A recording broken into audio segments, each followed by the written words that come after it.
Төв аймгийн Заамар суманд 3 настай охин хайгуулын цооногт унаж амиа алдсан эмгэнэлт хэргийн дараа хариуцлагын асуудал хурдсаар хөндөгдөж байна. Эцэг эхийг буруутгах, за мөн компанийн тусгай зөвшөөрлийг цуцлаад өнгөрөхөөс гадна аюултай орчныг хяналтгүй орхисон төрийн байгууллагууд хариуцлага хүлээх ёстой эсэх талаар гишүүд байр суурь илэрхийллээ. Төв аймгийн Заамар суманд болсон эмгэнэлт осол нэг компани алдаа, нэг гэр бүлийн сонголт төдийгээр тайлбарлагдахгүй хэмжээнд хүрээд байна.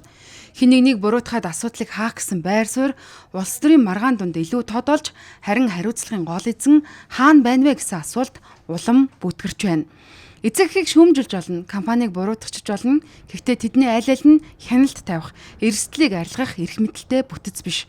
Харин тэр эрх мэдэл төрд байсан. Гэвч яг энэ хэсэг дээр хариуцлагын хэлхээ хамгийн их сул болсныг ч улс төрчдийн хариултаас харж болох юм аа.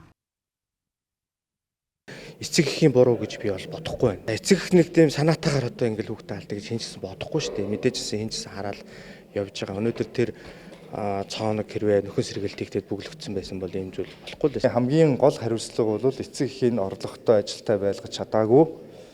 Эцэг эх нь бодит орлогоор амьдрах боломжгүй. Айлж алслагдсан хөдөө аймаг сум ойр хол байна хамаагүй шүү дээ.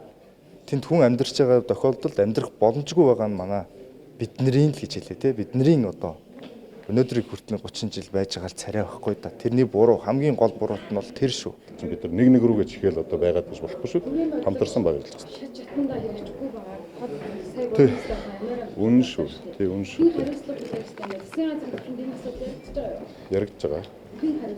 За одоо тэгэл хууль хяналтын байгууллага дүгнэлтээ гаргах хэрэгтэй. Одоо хууль хяналтын байгууллага ажиллаад явж байгаа. Ерөөсөө аав ээжийн буруу, тэр компани буруу гэж би хувьдаа ерөөсөө харахгүй байна. Шат шатны хүмүүс нь хариуцлага алдсан тухайн хяналтан дээр байсан улсууд өнөөдөр ажилласаа чөлөөлөгдөж дараагийн хүн ухаарах байхгүй. Би ажил хийхгүй бол чөлөөлөгдөх юм байна. Тийм учраас бол энэ чөлөөлөх ажлыг бол айхгүйгээр л хийх хэрэгтэй л. Нөхөн сэргээлтгүй үлдсэн уурхайн талбай, цооног, хяналтгүй орхигдсон эрсдлүүд нь зөвхөн нэг ослын шалтгаан биш. Системийн алдааны давтагдсан дүр зураг болохыг нийгэм харлаа. Шалгалт хийсэн нэртэй хэрэгжилтэнд мартагдсан олон жилийн практик өнөөдөр нэг хүүхдийн амнасаар хэмжигдэж байна. Эцэст нь энэ хэрэг хэн буруут вэ гэсэн энгийн асуултаас хальж бүх шатны хяналт яагаад ажилсангүй вэ гэдэгт тодорхой хариулт өгүүлэгдэж байна. Цаашлаад эрүүл аюулгүй орчинд амьдрах монгол хүний үндсэн эрх, үндэсний аюулгүй байдлын хэмжээнд хөндөгдөж, үндэсний аюул байдлын зөвлөлийн гишүүдийн ил тод хариулт нийгэмд шаардлагатай байна.